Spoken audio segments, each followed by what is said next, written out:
C'est par les Pyrénées centrales que la tempête Xynthia est entrée en France samedi après-midi, faisant une première victime à Luchon.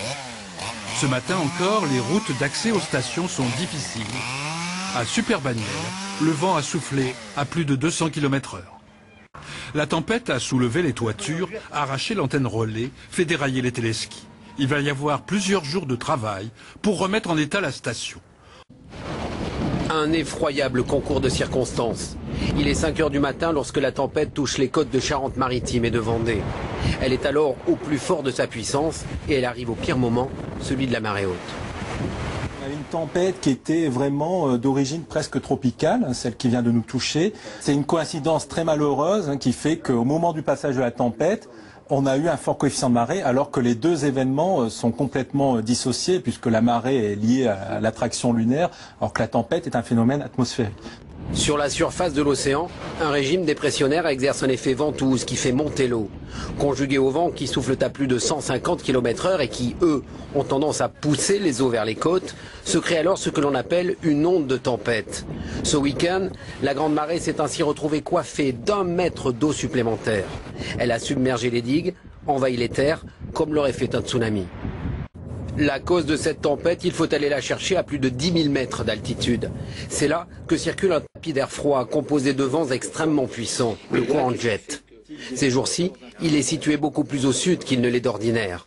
C'est lui, au contact de masses d'air chaud, qui nous a envoyé Xynthia. Ce soir, près de 48 heures après le passage de la tempête Xynthia, le dernier bilan fait état de 51 morts et 8 disparus. Département le plus touché avec 33 personnes décédées, la Vendée. Ici, les inondations ont surpris les habitants en pleine nuit. Les dégâts sont impressionnants et dus à la conjonction exceptionnelle de la tempête et des fortes marées. En bien des endroits, les digues ont cédé et le niveau de l'eau n'a toujours pas commencé à baisser.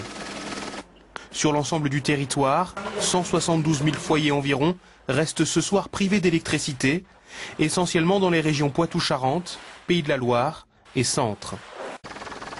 Et aujourd'hui, ils sont nombreux à pointer du doigt d'éventuelles responsabilités quant au choix de construction en bord de mer.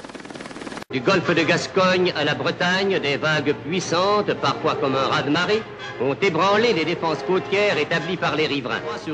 C'était en janvier 1946. Une violente tempête détruit les digues de Châtelaillon en Charente-Maritime. Une commune, de nouveau sinistrée aujourd'hui. En février 1967, c'est la digue de l'Aiguillon-sur-Mer en Vendée qui cède face aux éléments déchaînés.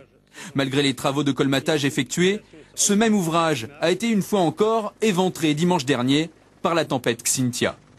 Les littoraux vendéens et charentais font partie des principales zones à risque en France en cas d'une montée des eaux de 2 mètres. Le Pas-de-Calais et la Normandie sont également exposés au nord, de même que le littoral languedocien et le delta du Rhône au sud.